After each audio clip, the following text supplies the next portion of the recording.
This is his last project with us. We're letting him go." Blake's words knocked the wind out of me. My presentation clicker froze in my hand as 30 pairs of eyes turned my way. Blake Hutchins, my VP of only 4 months, had just announced my termination right in the middle of my presentation to our biggest client. I'm Hudson Garrett, 47 years old, and this was not how I'd planned to spend my Thursday night. Standing there under the harsh lighting of Patrick Winter's private dining room, watching my career get executed somewhere between the main course and dessert. "Please continue, Hudson," Blake said with that plastic smile. "Let's not waste Mr. Winter's time." My body went on autopilot. Voice stayed steady as I explained how our new acquisition strategy had cut operational costs by 31%. The numbers were rock solid, the strategy bulletproof. 18 years of dedication to this account, and this is what I got: public humiliation for dinner. When I finished, there was applause. That awkward kind you hear at wakes. Patrick Winter, worth about $2 billion but still buying his suits off the rack, hadn't taken his eyes off me since Blake's little announcement. Staff started clearing dessert plates when Patrick leaned over. "Could I speak with you outside for a moment?" Out in the cool air, away from all those stares, Patrick studied me like he was sizing up a business deal. That was completely unprofessional. "Especially considering your strategy just saved my company millions. Appreciate you saying that, Mr. Winter. What the hell happened in there?" I laid it out for him. How things went sideways after Blake got promoted. How he wanted me to massage the quarterly numbers for the board. How I told him no. "Numbers either tell the truth or they lie, Mr. Winter." I picked truth. He nodded slow. "I respect that. How would you like to apply those principles on a bigger scale?" Turned out Patrick wasn't offering me a job. He was a managing partner at Apex Advisory Partners, some venture fund that backed industry research and reform work. "We fund people who want to fix broken systems," he said. "Your approach to accountability could have wider impact." Behind us, gravel crunched as Blake came rushing across the parking lot in his expensive shoes. "Everything okay out here, Mr. Winter?" "Fine," Patrick said, cool as ice. "Just offered Hudson our senior advisory position, the one that evaluates corporate governance for potential acquisitions." Blake's face went white. "Advisory position?" "The kind that looks into systematic business problems," Patrick said. "Hudson's expertise on projection ethics would be valuable for our due diligence." Let me back up here. Name's Hudson Garrett, and until that night, I was Senior Strategy Director at Hutchins & Associates, mid-size consulting firm I'd helped build from nothing after my Marine service and MBA. Picked this place over bigger offers because the old CEO promised real mentorship and growth. For 18 years, I delivered. My team consistently hit targets. Client retention rate of 89% when industry average was 68%. Winter Industries was my crown jewel. Built that relationship from a small project into our biggest revenue stream at $12 million annually. Here's what Blake didn't know when he torched my career. I document everything. Every late night developing strategies. Every time he asked me to cook the books for stakeholders. Every instance where he stole credit for my work. The trouble started when our CEO retired and the board brought in Carolyn Hayes from outside. She was all about numbers without understanding our culture. Within a month, she promoted Blake over better candidates, including me. Word was they'd worked together before. Blake immediately went to work on me. Impossible deadlines first, then important meetings I somehow didn't get invited to. Finally, he reassigned my best people. Classic corporate hit job. The breaking point came when he demanded I adjust projections for the board meeting. "The new client acquisition costs are what they are," I told him. "We can't promise growth based on fantasy." Blake leaned back in his chair. "You need to be a team player, Hudson. Carolyn wants growth numbers. Based on what exactly?" His tone went cold. "If you can't support our direction, maybe this isn't the right place for you anymore." I should have seen that dinner coming. But getting executed in front of 30 people still caught me off guard. Throughout the whole meal, I'd been running numbers in my head. How long my savings would last, maybe 3 months, 4 if I was careful. Both kids in college, and the divorce had already hit my finances hard. But Patrick Winter's offer changed the game completely.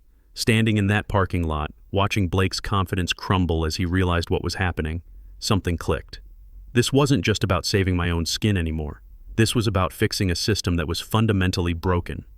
The Apex advisory position came with real resources and a platform that mattered.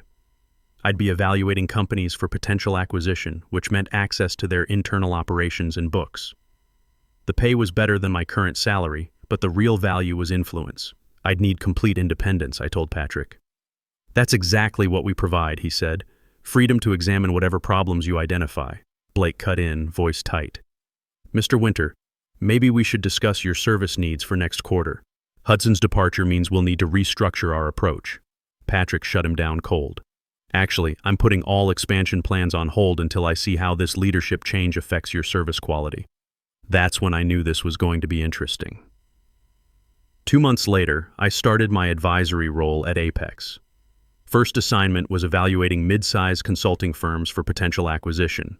Perfect fit, considering my background. I interviewed executives across the industry, gathering intel on how projection manipulation and billing tricks were screwing up market integrity. I didn't name Hutchins & Associates specifically, didn't need to. The patterns were everywhere, same playbook, different companies. But when I submitted my preliminary findings to Apex, people in the industry started connecting the dots. Meanwhile, Blake was drowning. Without my strategies and relationships, the Winter Industries account started falling apart. Patrick had quietly cut their engagement by 60%, citing concerns about current leadership methodology. Blake was scrambling to figure out what hit him. 6 months into my advisory role, I got an unexpected visitor. Carolyn Hayes wanted a meeting at my new office. She looked uncomfortable sitting in my visitor's chair, probably not used to being the one asking for favors. You've stirred up quite a hornet's nest, she said. Your reports have board members asking uncomfortable questions.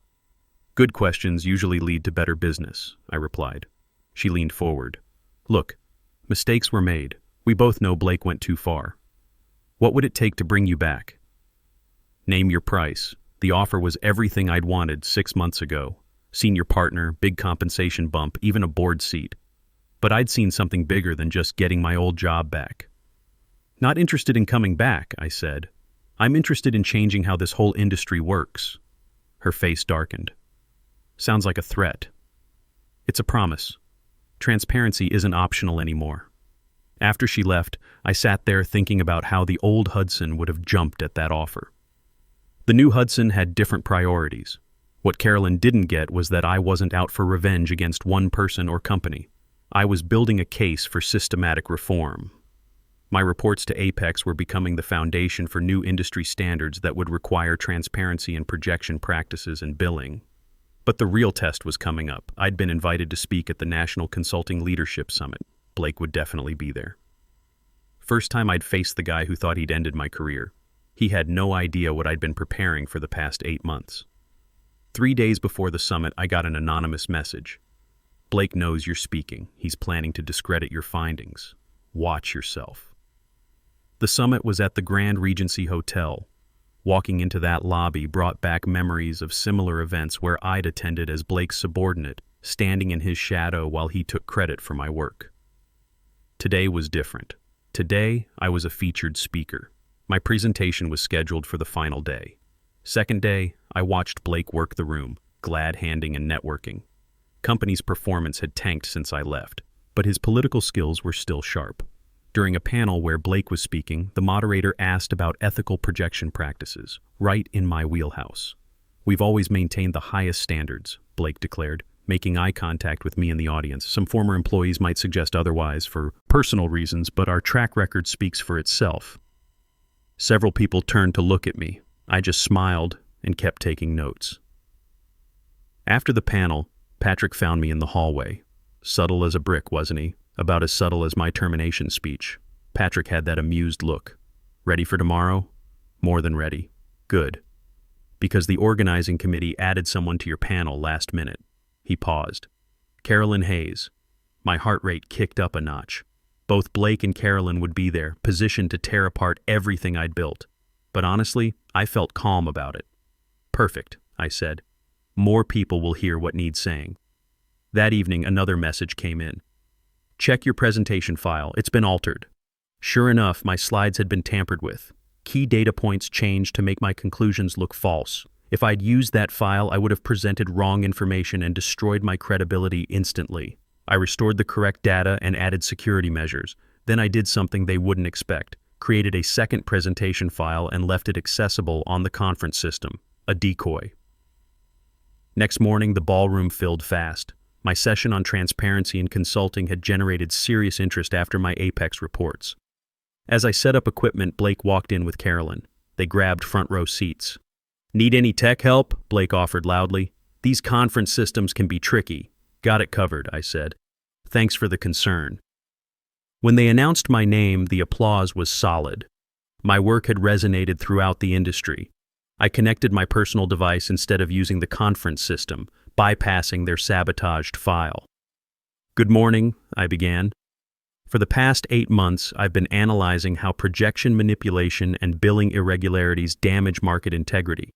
Today I'll share findings and actionable solutions." As I went through my presentation, Blake looked confused. He'd expected me to use the tampered file. His planned gotcha moment when I'd present false data wasn't happening. During Q&A, Carolyn raised her hand. "Mr. Garrett, your research suggests widespread manipulation. Isn't this simply optimistic forecasting rather than deliberate deception?" "Great question," I replied. "The difference is in pattern and intent. When adjustments consistently favor the presenter despite contrary evidence, when those making adjustments benefit directly, and when objections get silenced, that's not optimism, that's manipulation." The audience murmured agreement. Many recognized these scenarios from their own experience. Blake's turn. "Your methodology seems questionable. You've cherry-picked examples that support your narrative while ignoring standard industry practices." I smiled. "Actually, I analyzed practices at 127 firms across 6 industry sectors. Statistical correlations are clear. Which specific methodology aspect concerns you?" He'd expected to challenge false data, not solid methodology. Sample size seems inadequate. 127 firms inadequate? Standard for similar studies is 35 to 40. I paused. "But you're right that more data helps. That's why I'm announcing today that Apex Advisory Partners is launching an industry-wide certification program." This was my surprise announcement. A voluntary program where consulting firms could submit to transparency audits in exchange for certification. Firms that passed would get ratings visible to potential clients. Let the market drive ethical behavior when clients have the information to make smart decisions. I explained how the certification would work, the standards involved, and benefits for participants. In the current climate, firms would face pressure to participate. Refusing would raise red flags with potential clients. Blake's face went dark as the implications hit him. After my presentation, attendees swarmed me with questions and interest in the program. Across the room, I saw Blake and Carolyn in intense conversation, shooting glances my way. As the crowd thinned out, Sophie Rivera approached carefully. She'd been one of my team members before Blake reassigned her. "That was incredible," she whispered. "Things have gotten much worse since you left. The new projections are complete fantasy." "You documenting the changes?" I asked quietly. She nodded. "Everything. But Blake watches us closely now. Anyone who worked with you is considered suspect. Stay careful," I warned. "This isn't finished yet." That evening, I got an invitation to meet with the summit's executive committee. Walking into the meeting room, I found Patrick and 4 other industry leaders waiting. "We want to discuss accelerating your certification timeline," the committee chair said. "Recent developments have created urgency." "What developments?" Patrick slid a folder toward me. "Whistleblower submitted materials this afternoon concerning systematic fraud at several consulting firms, including Hutchins and Associates. Inside were printouts of internal communications, dozens of exchanges between Blake and Carolyn explicitly discussing how to manipulate projections and inflate billing hours. The evidence was damning." "Where did this come from?" I asked, genuinely surprised. "Anonymous submission, but thoroughly verified," the chair replied. As I reviewed the documents, I realized they contained information only someone with high-level access could have. Someone very close to Blake and Carolyn had turned against them. The committee wanted to announce the certification program immediately, with implementation beginning next quarter instead of next year. "We need to get ahead of this," one member insisted. "If these practices get exposed without solutions in place, client confidence will collapse." I agreed to the accelerated timeline, knowing it would catch firms like Hutchins and Associates completely unprepared. As the meeting wrapped up, Patrick held me back. "Something else you should know. Hutchins and Associates board is meeting tomorrow morning. Emergency session. My pulse picked up. Because of the whistleblower materials, among other things. Their second largest client just announced they're reviewing all consulting relationships. Market confidence is already shaking. Things were moving faster than I'd expected. Next morning, I watched from my hotel as news broke. Patricia Knox, chairperson of Hutchins and Associates board, called an emergency press conference. At 2 p.m., I stood in the back of the press room as Patricia announced the immediate termination of Blake Hutchins and Carolyn Hayes, pending investigation into systematic billing fraud and projection manipulation. Then she said something that blindsided me completely. The board has unanimously appointed Hudson Garrett as interim CEO to lead our reform efforts. His expertise in ethical business practices and intimate knowledge of our operations make him uniquely qualified to guide us through this transition. Cameras swung around, searching for me. Patrick nudged me forward. "This wasn't our deal," I whispered to Patricia as I walked to the podium. "Plans change," she whispered back. Board vote was unanimous. Standing there facing the press, the full circle hit me hard. 8 months ago, I'd been publicly humiliated and fired. Now I was the appointed leader of the same company that had tossed me aside. I addressed the reporters with measured confidence, outlining immediate transparency measures and investigation protocols. During Q&A, I spotted Carolyn slip into the back of the room, her face pale as she watched her empire crumble. After the press conference, she approached me quietly. "You planned this from the beginning," she accused. "From the moment Blake announced your termination, you orchestrated everything. Winter's offer, the advisory position, the certification program. You set us up." I looked at her calmly. "No, Carolyn, you set yourselves up. I just refuse to compromise my principles. You expect me to believe this wasn't calculated revenge? What would revenge accomplish?" I asked. "Destroying the company would hurt thousands of innocent employees and make me unemployable in the process. That's not strategy, that's self-destruction." I stepped closer. "My revenge wasn't destroying you. It was building something better despite you, creating systems where people like you can't succeed using your methods." As board representatives escorted her away, I felt the weight finally lift from my shoulders. My vindication wasn't in her downfall. It was in the transformation their actions had sparked. Later that evening, as I prepared for my return to the company, Patrick visited my room. "Congratulations, CEO Garrett, though I'll miss having you at the advisory firm." "It's temporary," I reminded him. 90 days to stabilize operations, then back to fund work." "Maybe," he said thoughtfully. "Or maybe this is exactly where you need to be to create lasting change." "You knew this might happen," I realized. "From the beginning. The advisory position, the research, the certification program, you were positioning me for this." Patrick shrugged. "I recognized potential in both you and the situation. When Blake announced your termination at that dinner, his arrogance revealed vulnerability. The rest was creating conditions where truth could emerge safely." That night, as I reflected on everything that had happened, I understood what had really occurred. It wasn't quick or destructive revenge. It was patience. Building credibility while they undermined themselves, creating systems that made their behavior impossible rather than just punishing it, transforming humiliation into expertise that others recognized as valuable. Most importantly, it wasn't about finishing them. It was about finishing what they'd tried to stop me from achieving. The next 90 days were intense. Walking back into Hutchins & Associates as interim CEO felt surreal. Same building, same conference rooms, but completely different dynamics. Former colleagues who'd watched my public humiliation now reported to me. Some were genuinely happy about the change. Others were nervous about what I might know. First order of business was damage control. We'd lost 3 major clients in the fallout, with annual revenues down 22%. The Winter Industries contract was hanging by a thread. Patrick was giving us one last chance to prove we could operate with integrity. I brought in an external audit team to examine our billing practices. What they found was worse than I'd expected. The automated billing inflation wasn't just 15%, it was tiered by client size.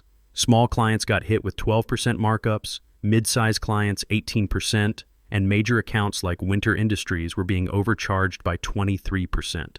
The forensic accountants estimated we'd overbilled clients by approximately $8.7 million over the past 3 years.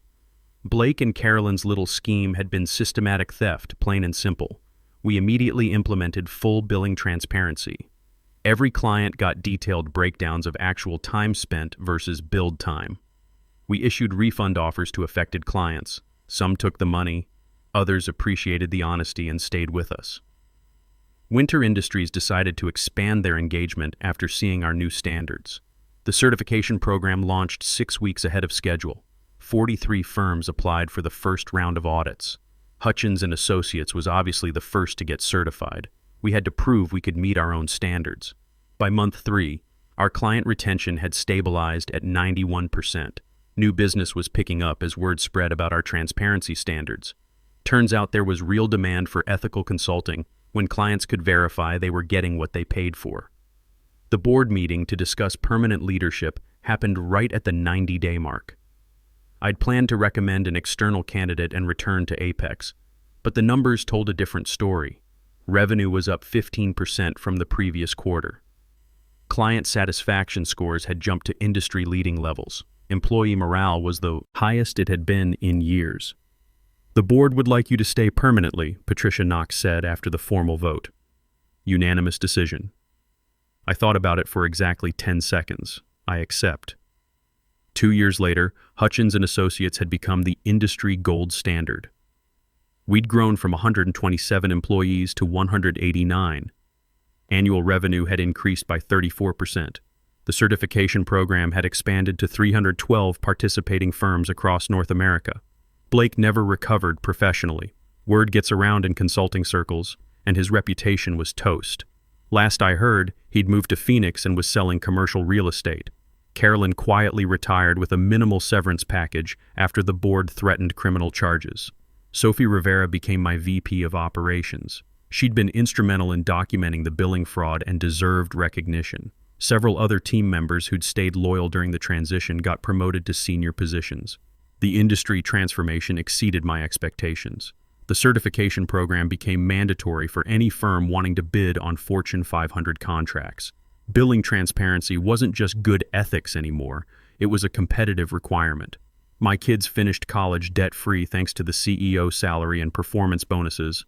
My daughter graduated with her MBA and joined a consulting firm, one with certification, of course. My son became an engineer and regularly jokes about his old man who took down corporate corruption with spreadsheets. Patrick Winter and I developed a strong business relationship. Winter Industries became our anchor client, and Patrick joined our advisory board. Apex Advisory Partners ended up acquiring a 15% stake in Hutchins & Associates, giving them a permanent foothold in the consulting reform movement. The personal satisfaction was deeper than I'd expected. Every time a client thanked us for honest billing, every time a competitor adopted our transparency standards, every time a young consultant asked about ethical business practices, it reminded me why the whole thing had been worth it. 6 months ago, I got invited to speak at the same hotel where Blake had announced my termination. The National Consulting Leadership Summit wanted me to present a case study on industry transformation. Standing at that same podium where I'd announced the certification program, I reflected on how far things had come. During the Q&A, a young consultant asked, "How did you maintain focus on systemic change instead of just getting personal revenge?" "Revenge is about the past," I told him. "Building something better is about the future. When someone tries to destroy your career, you have 2 choices: destroy them back or prove they were wrong about you. I chose to prove they were wrong." After the presentation, I walked past the same private dining room where my career had been publicly executed. The hotel had renamed it the Winter Conference Room after Patrick's donation for renovations. That night, sitting in my hotel room, I thought about that dinner 3 years ago. How Blake's arrogance and Carolyn's greed had accidentally created the conditions for industry-wide reform. How their attempt to silence ethical concerns had amplified them instead. The best part wasn't that I'd beaten them. The best part was that thousands of consulting professionals now worked in an industry with higher standards. Young consultants wouldn't face the same pressure to compromise their principles that I'd faced. Clients could trust they were getting honest service. Sometimes your greatest setbacks really do become your greatest opportunities. You just need the patience to see beyond the immediate anger to the long-term possibilities. Success isn't about destroying people who hurt you. It's about building something better than they ever imagined possible. That's the real victory. Not just winning, but changing the rules of the game so everyone wins.